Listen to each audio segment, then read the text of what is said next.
Oh no!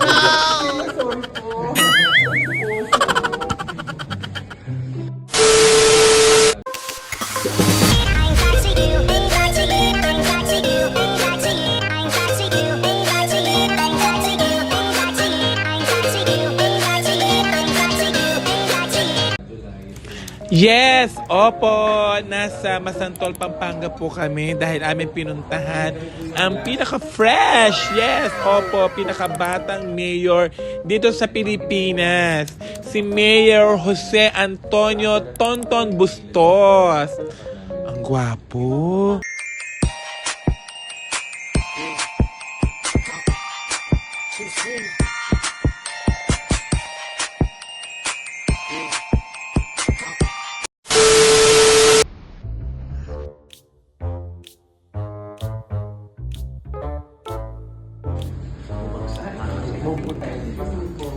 Ay, lamang kayo na. Ay, lamang kayo dyan.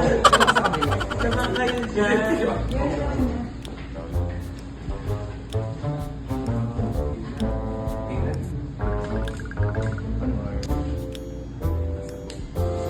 Na hot seat po pala ako dito. Yes.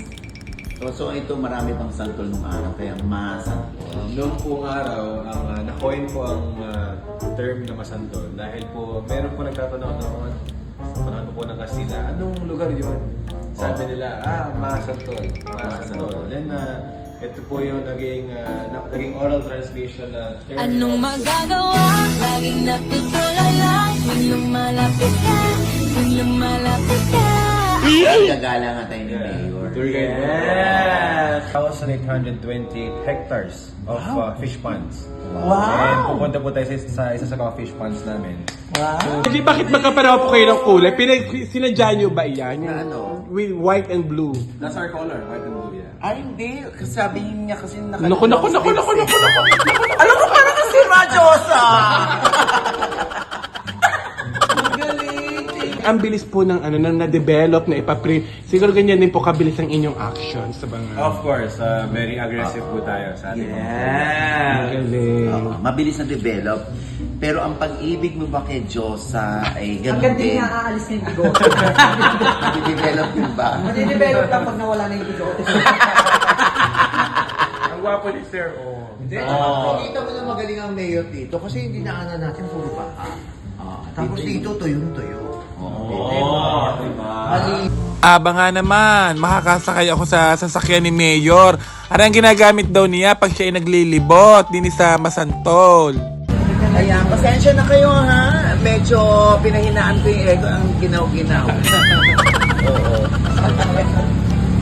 Yun, si Madam sumasakay na. Ay, shoutout naman po dyan. Yes. Pa-shoutout po si Batang X.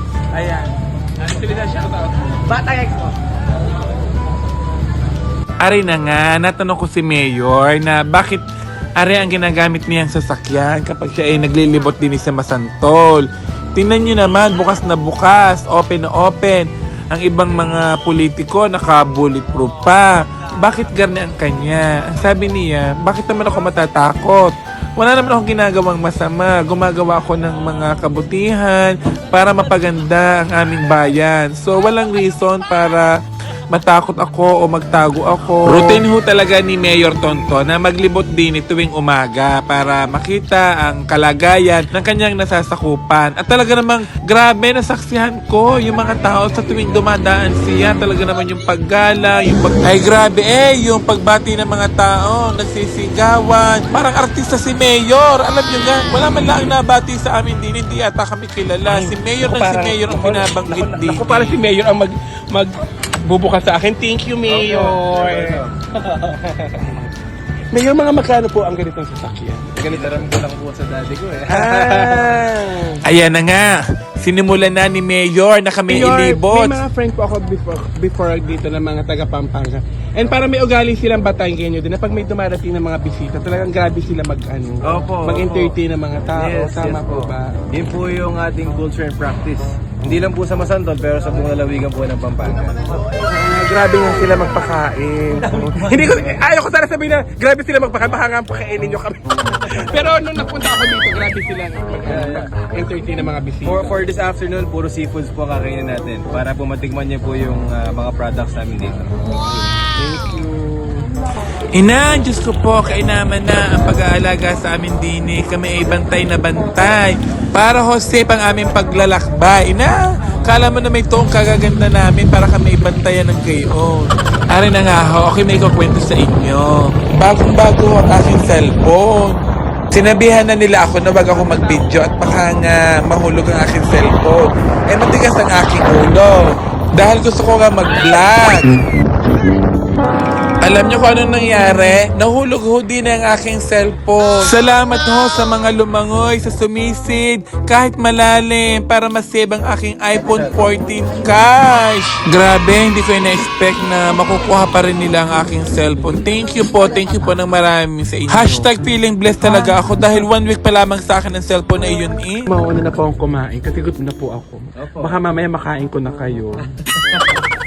Sige po, go ahead. Ayan, go ahead. Kakainin ko po kayo. Ang sarap. Yummy! Ang sarap. Ni Mayor. Naku po, ay talagang mapapasarap ang kain ko din. Tingnan nyo naman. Sitaw, okra, tapos may alamang pa, tapos may sili. Inang Diyos ko po. Life is too short, kaya kumain tayo ng kumain. Kainin natin lahat ng gusto nating kainin. Masabi ko sa inyo, dito raw ho sa Masantol, Pampanga, matatagpuan ang malalaking hipon at alimasag. Abay kagaling eh, ang dami palang plano sa inyo ni Mayor. Abay gusto niya itong lagyan ng floating restaurant para mas lumawak makilala ang turismo dito. I love you na talaga, Mayor. Paano ba talaga maging first lady mo? Bagay kaya kami ni Mayor. Kung siya masantol, ako naman malawak ang niyugan.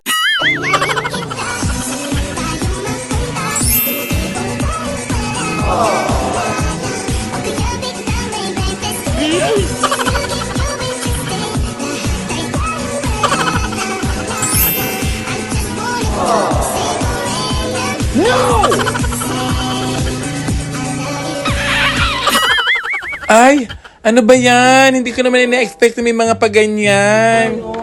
Ay, ang taray ni Mayor. Gwapo ni Mayor. Inang, salamat Mayor. At talaga namang pinauwian niyo pa kami ng gabi kalalaking alimasag, alimango. Basta ko naman tawag din yan, sa amin na rin ikatami. Katang, malalaking katang. Yan po ang Naku, nalaso, bumubulaan dito. Alam niyo ba bakit namumula yung pag niluluto? Ay, bakit po? Wala, Diyos ko, ikaw ba naman ang lutuin? Hindi ka pa naman namulot.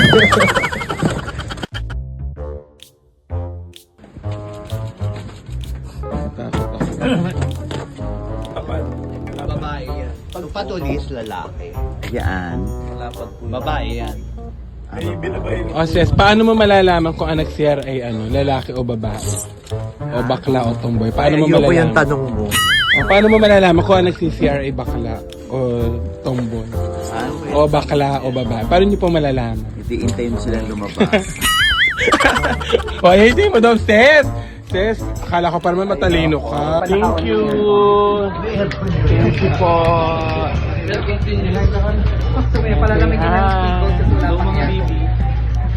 Abay, kagaling naman ni Mayor. Eh, tingnan nyo naman, unang taon pa lang ha, unang upo pa lamang, nakapagpatayo na ng park.